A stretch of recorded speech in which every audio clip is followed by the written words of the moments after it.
O Evangelho segundo João é um dos primeiros relatos da vida de Jesus. E aprendemos no final do livro que vem de um dos seguidores mais próximos de Jesus, conhecido como o discípulo que Jesus amou. Ele aparece muitas vezes na história em si, e há algum debate sobre se é João o filho de Zebedeu, um dos 12, ou outro João diferente que morava em Jerusalém e era conhecido na igreja como João o presbítero. Seja qual for o João, o livro incorpora o depoimento de testemunhas oculares e foi brilhantemente criado com um propósito claro, que é apresentado perto do fim. João diz que a história foi escrita para que vocês creiam que Jesus é o Messias, o Filho de Deus, e para que, crendo, tenham vida em seu nome. João acredita que o Jesus sobre o qual você lê nesse livro está vivo e é real, e que ele pode mudar a sua vida para sempre. O design do livro é muito legal.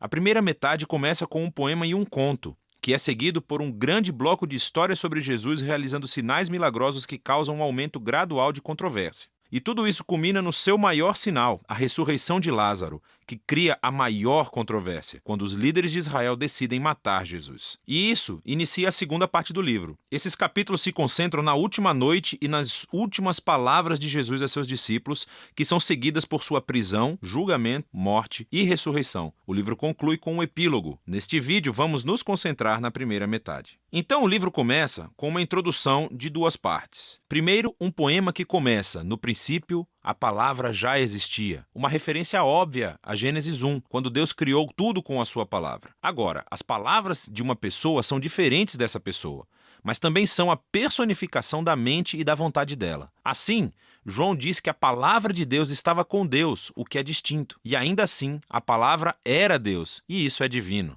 E quando refletimos sobre essa afirmação, ouvimos depois no poema que essa palavra divina se tornou humana em Jesus. Então João parte das histórias do Êxodo, afirmando que Jesus era o tabernáculo de Deus no nosso meio. A gloriosa presença divina que pairava sobre a Arca da Aliança tornou-se humana em Jesus.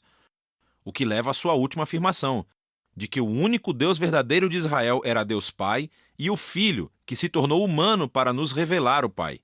Agora, ao considerarmos essas afirmações, começamos a ouvir uma história sobre como João Batista conheceu Jesus pela primeira vez e levou outras pessoas a o conhecerem e a se tornarem seus discípulos. E uma por uma, conforme as pessoas se encontravam com Jesus, elas diziam em voz alta quem pensavam que ele é. E nesse capítulo, Jesus recebe 7 títulos. Esses títulos apontam para o interesse que João tem no número 7, mas juntos também têm um significado. Que esse Jesus de Nazaré, que é totalmente humano, é o rei messiânico. Ele é o mestre de Israel. Ele é o Filho de Deus que morrerá pelos pecados do mundo. Essa é uma afirmação muito grande para ser feita sobre uma pessoa, e João irá defendê-la através das histórias nos capítulos 2 a 12. Todas elas têm o mesmo padrão básico. Jesus faz um sinal ou uma afirmação sobre si mesmo, e isso resulta em mal-entendidos ou controvérsias. E assim, no final de cada história, as pessoas são forçadas a decidir quem elas pensam que Jesus é. A primeira sessão mostra Jesus encontrando 4 instituições judaicas clássicas. E em cada encontro, Jesus mostra que ele é a personificação dessa instituição. Então, Jesus está numa festa de casamento e o vinho acaba. E Jesus transforma esses enormes jarros de água, algo como 455 litros no total, no melhor vinho de sempre. E o garçom diz ao noivo: "Você deixou o melhor vinho para o final", o que de fato é verdade. Mas João considera esse milagre o primeiro sinal de Jesus. Em outras palavras, é um símbolo que revela algo sobre Jesus. Assim como Isaías disse que o reino messiânico seria como uma grande festa, com ótimo vinho, este primeiro sinal milagroso revela a generosidade do reino de Jesus. Em seguida, Jesus vai ao Templo de Jerusalém, o lugar onde o céu e a terra deveriam se unir e Deus se encontraria com o seu povo. Jesus afirma sua autoridade sobre o templo, acabando com os vendedores e interrompendo as ofertas de sacrifício. E quando os líderes do templo o ameaçam, ele diz: "Destruam esse templo, e eu o erguerei novamente em 3 dias." Jesus afirma que sua morte sacrificial será o lugar onde o céu e a terra realmente se encontrarão. O seu corpo que será morto é a personificação do templo. Jesus, então, conversa a noite inteira com um rabino chamado Nicodemos, que pensa que Jesus é como ele, outro rabino e mestre de Israel. Mas Jesus diz que Israel precisa de muito mais do que apenas outro mestre com novas informações. Israel precisa de um novo coração e de uma nova vida.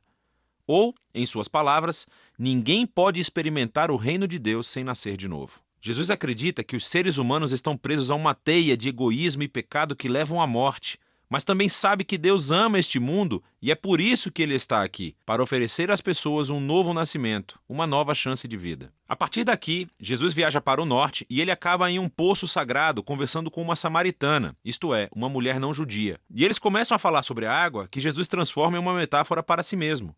Ele diz que ele está aqui para trazer água que pode se tornar em uma fonte de vida eterna. Agora, em João, esse termo se refere a uma nova qualidade de vida, que é infundida com o amor eterno de Deus. E é uma vida que pode começar agora e perdurar no futuro. Depois disso, João criou outra coleção de histórias que ocorreram durante 4 dias de banquetes sagrados judaicos. E, novamente, Jesus usa as imagens relacionadas ao banquete para fazer afirmações sobre si mesmo. Primeiro, Jesus cura um paralítico no sábado, o que gera uma controvérsia com os líderes judeus sobre trabalhar no dia de descanso. E Jesus diz que é o seu pai quem está trabalhando no sábado, por isso ele também está.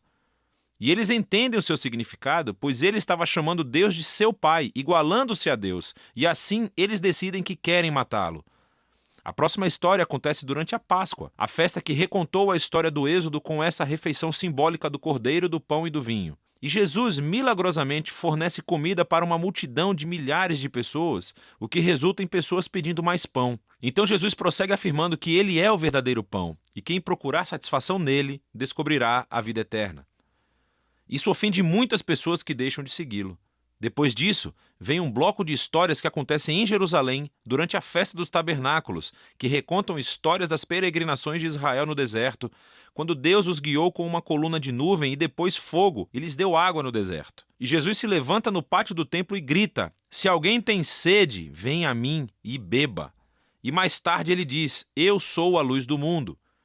Ele está afirmando ser a presença iluminadora de Deus e o presente de salvação de Deus para o seu povo. Algumas pessoas acreditam e o seguem, mas outras se ofendem, e outras ainda tentam matá-lo por essas afirmações exaltadas. A história final da festa é durante o Hanukkah, a festa da dedicação. É sobre como Judas Macabeu limpou o templo dos ídolos e o tornou sagrado mais uma vez. E Jesus entra na área do templo e diz que ele é aquele quem Deus tornou santo, e que ele é o verdadeiro templo onde a presença de Deus habita. E ele também diz: "Eu e o Pai somos um." Isso deixa os líderes de Jerusalém furiosos. Eles criam um plano para matar Jesus e então ele se retira da cidade. Enfim, todos esses conflitos culminam em um último sinal milagroso. Jesus descobre que seu querido amigo Lázaro está doente, mas a sua família mora perto de Jerusalém, que agora é uma armadilha mortal para Jesus. Jesus poderia ficar longe e salvar a sua própria vida, mas ele ama Lázaro. Então, quando ele ouve que Lázaro morreu, ele segue viagem para levantá-lo dos mortos. E ele o chama para a vida fora do túmulo, sabendo que isso lhe custará a sua própria vida. E a notícia desse sinal incrível se espalha rapidamente, é claro. Assim como Jesus sabia que aconteceria, os líderes de Jerusalém descobrem o que aconteceu e começam a conspirar para matá-lo. Então ele vai para Jerusalém como o rei de Israel que foi rejeitado pelos seus líderes. A primeira metade de João chega ao fim com a história sobre como Jesus sacrificou sua vida com um ato de amor pelo seu amigo. E isso, claro, também é um sinal que resultará na crucificação que será explorada com mais detalhes no próximo vídeo. Mas por enquanto, essa é a primeira metade do Evangelho de João.